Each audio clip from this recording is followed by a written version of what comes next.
Yo. Welcome into the ChrisBeCappinn WNBA Show. Today is May the 22nd. There's two games in the WNBA. We'll recap the ones that we saw yesterday, kind of go over a quick recap, and then break down the three games, see what jaXon likes as well, and then we'll get ready to jump off here, man.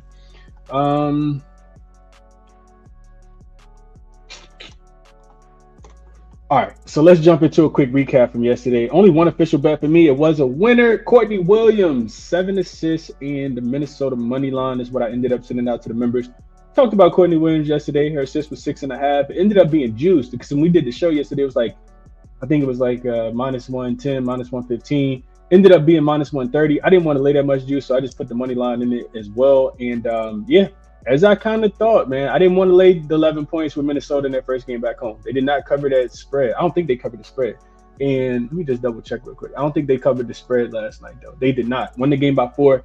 All three dogs actually covered yesterday. We talked about, not the spot wasn't good for, to watch the Mystics first West Coast game after two East Coast games. And then I told you I needed to see it with the Mercury a little bit more as well. So I stayed off of those teams and those sides. Ezra Stevens had a really good game yesterday. We talked about her on the show yesterday. So that officially puts us, and you guys know I'm only playing half unit, 0.75 units. So we're only up a unit, a little over a unit and a quarter almost right now on the full season. But we have hit 4 WNBA plays in a row after starting 0-2. So hopefully we can replicate that. I do have a play for today, just one though.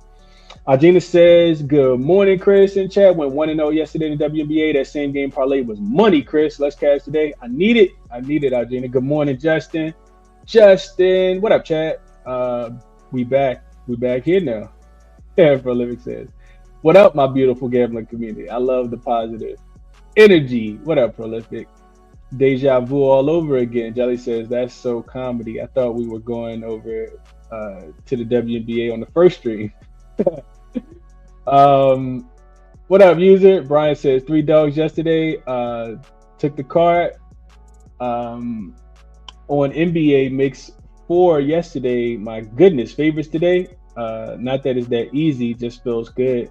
Good luck tonight. Lane says yes, sir. WNBA in the chat. What's going on, Chris? Let's jump into it. Boogie says good morning.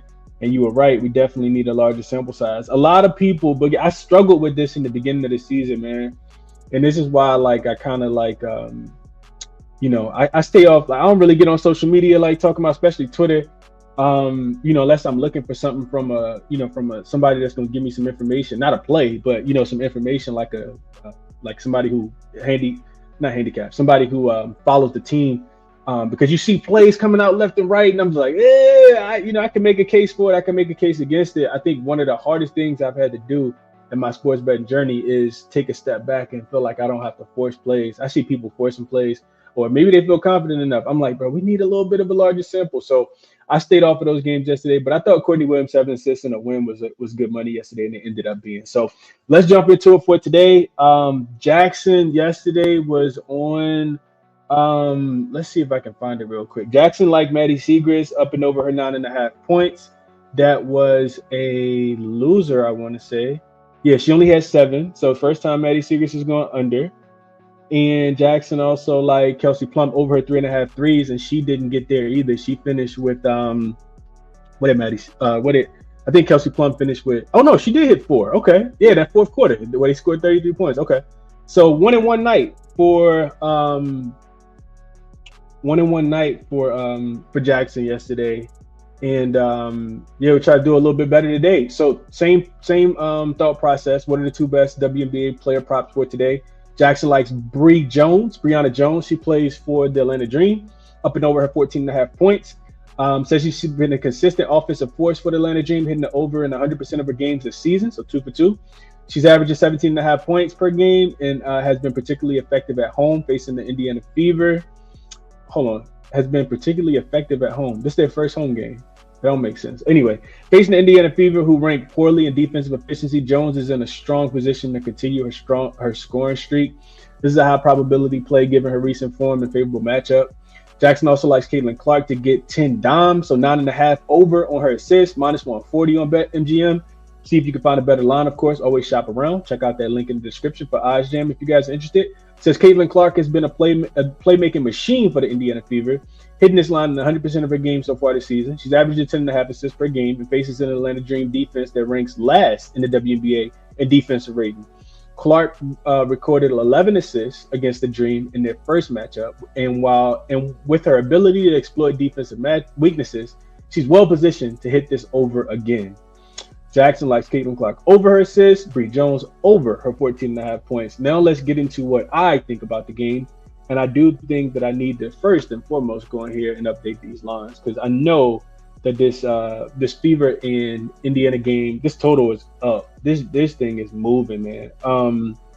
Let's just update this real quick. This is now 174, and there's some 174.5s out there. So super high total. Atlanta has played in 2 very high scoring games so far this WNBA season. They gave up, 90 points, I think, in game number 1 against the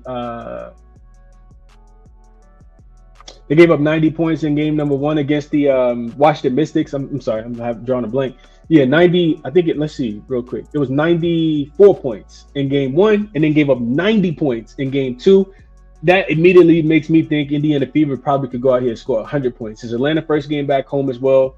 I think we just saw this matchup. So for people who don't follow the WNBA, we literally just saw this matchup 2 nights ago. Indiana Fever was 7.5, 8-point dogs at home. 7.5, 8-point favorites at home, and they came out and wet the bed. Atlanta punched them in the mouth early. Nice bounce back performance for them after losing their 6.5 or 7-point road favors against the Washington Mystics in game 1. So a couple of different things stick out to me, and I actually put this in the graphic so you guys can see it. If we go back and look at this game, remember the Indiana Fever were coming off a really big win, so super big letdown spot for them. They actually smoked Chicago in that first game, and Atlanta was coming off a loss as a favorite, so nice little bounce back spot for them. You look at the numbers here, you can see that Atlanta shot the ball. Atlanta didn't even shoot the ball better than Indiana Fever, 48% to 42%. They both struggled. Well, Atlanta struggled from the 3-point line, going just 8 for 30. The Indiana Fever shot the 3-point ball well. You know what Indiana Fever didn't do a good job of? Protecting the basketball. They ended up with 14 turnovers, led to 20 points for the Atlanta Dream.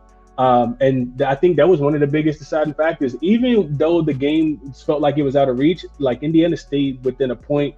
Within a couple possessions throughout the whole game. And they actually ended up taking the lead. And Ryan Howard happened. And, that was pretty much all she wrote. The way I see this game going is the Fever will be locked in. This is a classic little bounce back spot in my opinion. I'll get into some of this stuff here in just a second, but the play that I played is I played Indiana and I played them early. First half -1.5. I think it's widely still available right now, and it's just because I think that they will come out with a little bit more a little bit more focus.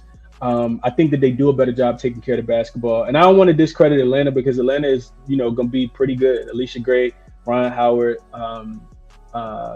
Bree Jones, Brittany Griner, and Maya Caldwell off the bench. Like, they got some key players. Naz Hillman, I like her as well. But, however, I think that the Indiana Fever are the better team. I think you see them locked in from the beginning of this game.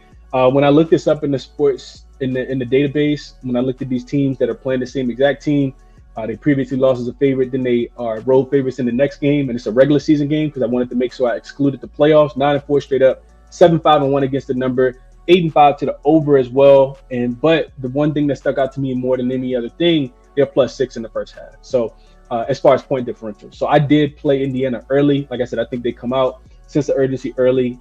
Nice little get back spot for them after just losing to this team. Also, going back real quick, I don't think that the Atlanta Dream I don't think that the Fever are going to foul as much. I forgot to say, I put this in my notes.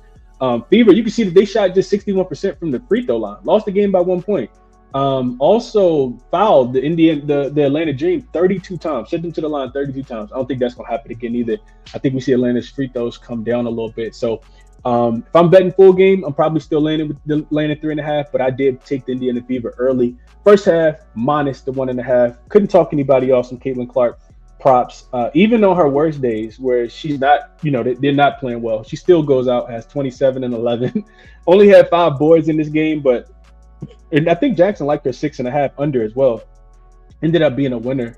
Kelsey Mitchell, I think could have another big game as well. Talk about a little bit more about her in just a second, but you can see that she shot the ball well, 9 for 15 from the floor, 24 points. Aaliyah Boston also had 24 points, 10 rebounds. She's been absolutely killing it as well. DeWanna Bonner, I'm kind of feeling like, like I know she's the vet on the team. I know that they have players that can come in off the bench and kind of fill in for her. But she's played two pretty subpar games. Even in that first game, she stayed under her points prop. So I'm kind of feeling like, maybe because she's, a little older now, it's taking her a while to get acclimated, and she also has a lot of help around her. Natasha Howard, I think, should have a little bit better game as well. And then on the opposite side of things, Ron Howard absolutely hooped. She only shot 5 for 17 from the field and still finished with 20 points. Alicia Gray was great, 16 and 6 as well. Brittany Griner played really well with 21 points. So I don't really know how. I'm expecting some regression. I'm not sure exactly where it's going to come from, but I do expect, the Indiana and Coach Stephanie White to do a little bit better defensively, with their schemes. I don't know if it's going to be trapping or what, but yeah, that's the way that I'm thinking about this game. I guess if I had to play something, I think Caitlin Clark's threes would probably be something I'd be looking at. She shot 5 for 11. If I was going to add anything from a side perspective, it'd probably just be the Indiana Fever team total over. We've seen 2 games so far. I think that's a pretty big sample size. The Indiana Fever's offense hasn't scored 100 points, and I think it's going to break through and get 100 really, really close, really, really quickly. So we'll see how that goes, but I did bet this one. Let's see what you guys are thinking real quick. Chad says Mercury covered opening line. I got, thankfully. Yeah, they covered it. What was it, 2.5? I think it was. Slim, me says she paid Slim went crazy, man. What did she have? Did she have 30? I think 30, 25, something like that. Nobody else did anything. Even though Kiki did have a double last night. Kev says cashed on the WNBA too, like Chicago team total under. We'll talk about that. Antonio says good looking, brother. Took that Williams assist prop. Glad you cashed it, Antonio. Plum clutched in the fourth. Yeah, they did come back. Fever -3 for Justin. Line is at 5, King says. Is it at 5? Did it move?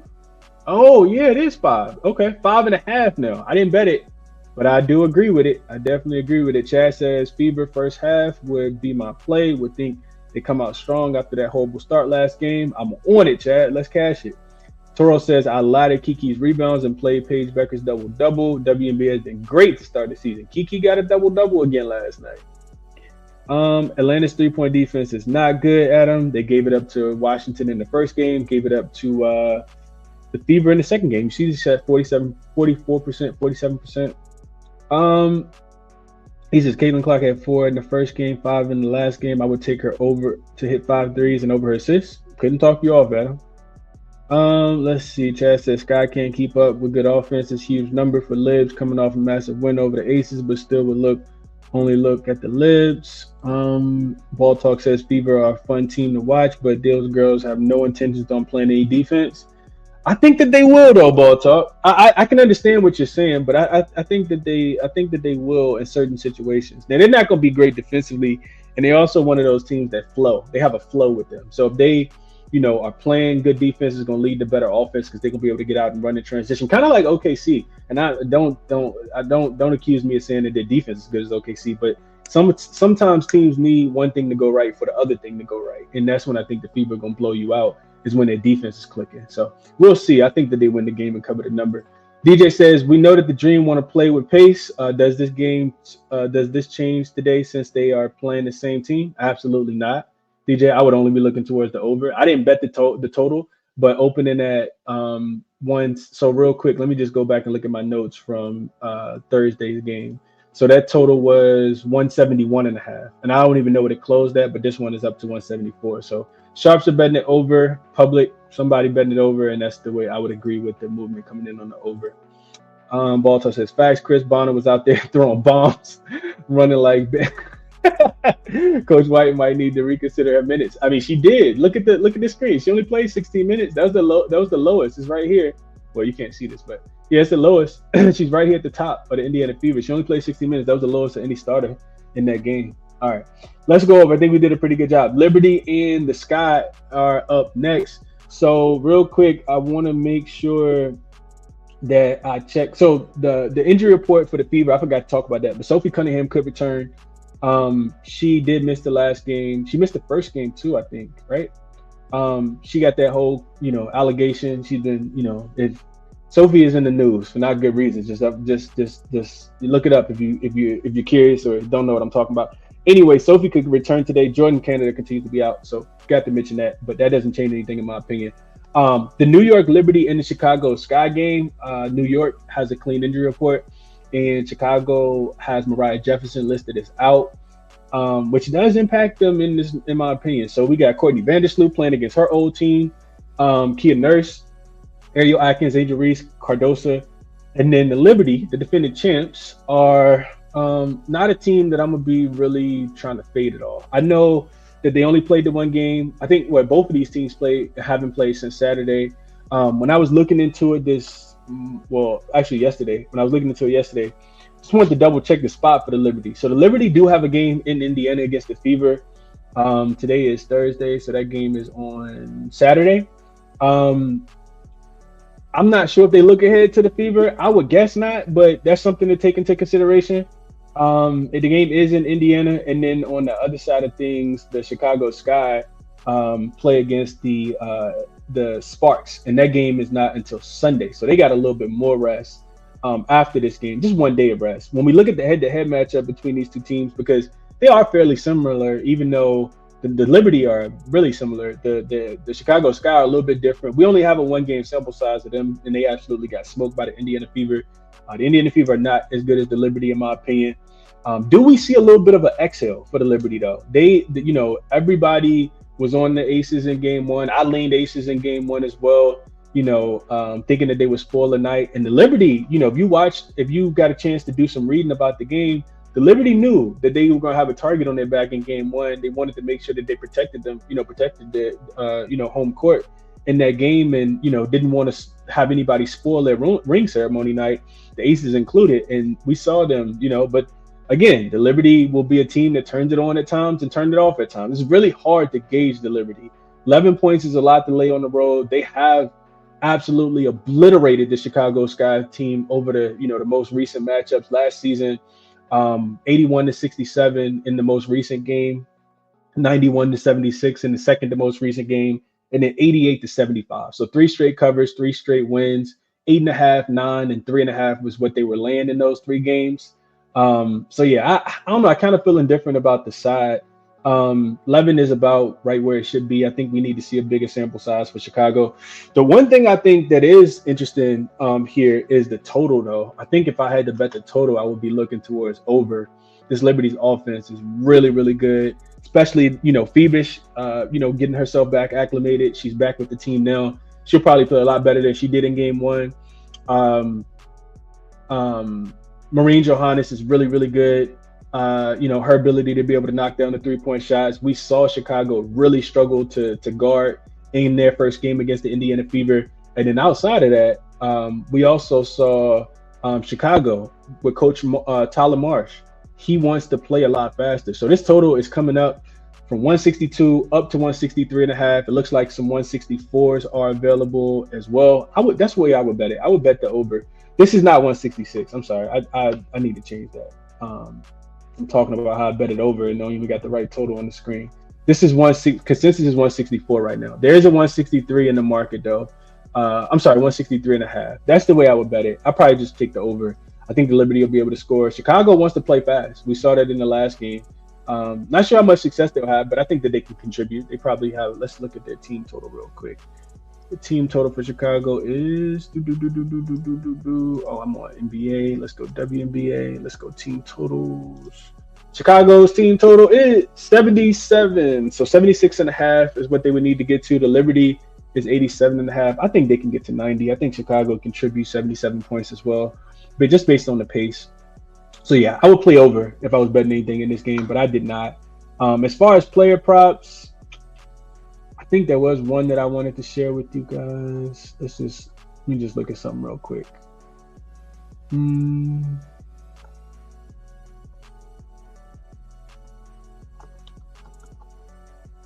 We'll call it 164 anyway. All right, so as far as player props, real quick, I want to go over to Outlier. There was one that I was looking at that I wanted to share.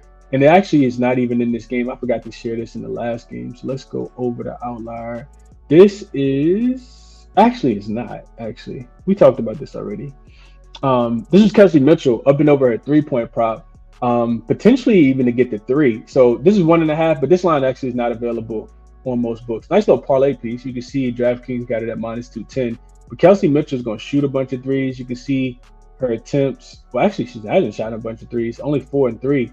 But I think she'll shoot a bunch of threes. I think the Fever last year, their offense played better on the road, and their defense played worse on the road. So if we see that trend continue, then it definitely mean more shot attempts for Kelsey Mitchell.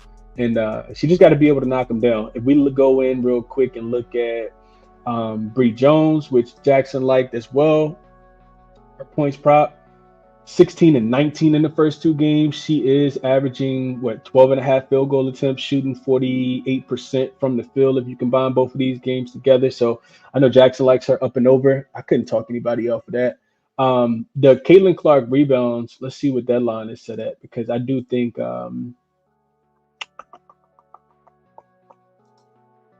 she can go down there and grab a few more boards. So 5.5. You can see that she had 10 in the first game against Chicago. Chicago is one of the best rebounding teams in the W, with Cardosa and Angel Reese down there. So yeah, I would be betting on Caitlin Clark to go over her rebounds prop today. She's a really good rebounding guard. You see 10 here, 5 here, 6 here. This goes back to last season. So yeah, I think Caitlin Clark rebounds would be something that I would be betting for her to get the 6 tonight. I think she absolutely can after only getting the 5 in the last game. And I think 4 of those came it might have been 4 of those came in the first half, because she was on her way to a triple-double, then just stopped rebounding the basketball. As far as Liberty and Sky, we don't got. Is this accurate? Let's see. Player prep points. I don't think we have a lot here.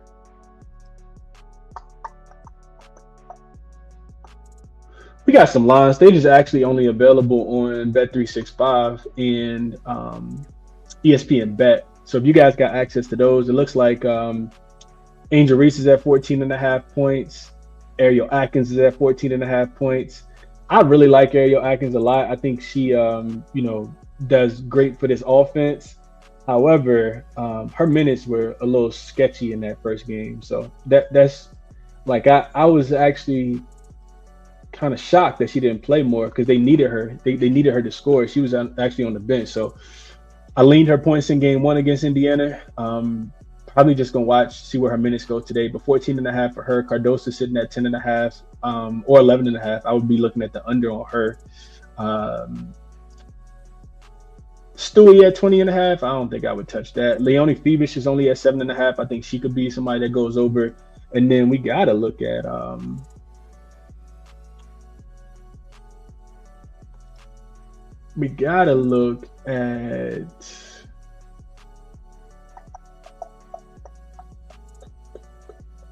not Natasha Cloud. So Natasha Cloud assists at 6.5. I think the books got it about right. I was hoping it was at 5.5. 6.5, it looks like is the consensus right now, at least on the 2 books I'm looking at.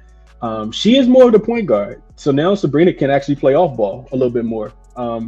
She was a killer in game number 1 against the Aces, and this is not as good of a defense. The Sky is not as good of a defense in my opinion. So I talked a lot, man. Let's see what you guys are thinking, and then we'll jump into a quick recap and get off of here. Just sharing thoughts, man.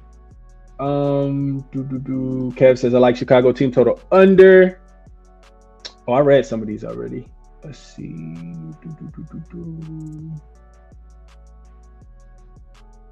Alicia Gray, 3 threes, plus 130. Aaliyah Boston, 15 points, minus 130 for Meech. Chad says, even if they let down, Scott can't score the ball, would need 30 out of the rookie to stay in this.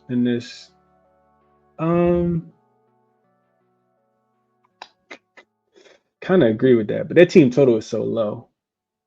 KB says, I'm trying to bet Angel Reese rebounds, but probably not on DraftKings yet. Let's just look at that real quick.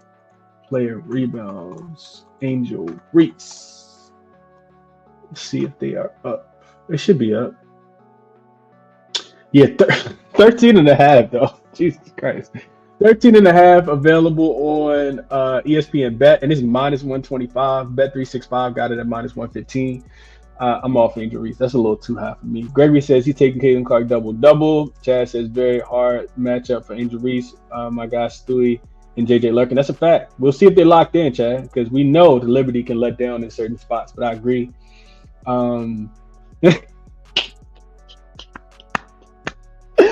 Oh man, shout out to Ball Talk, man. I'm not even gonna read that. Ariel Atkins should put up more than 6 shots today. I agree, Jay. She need the minutes though. If you go back and look at her minutes, they weren't that great.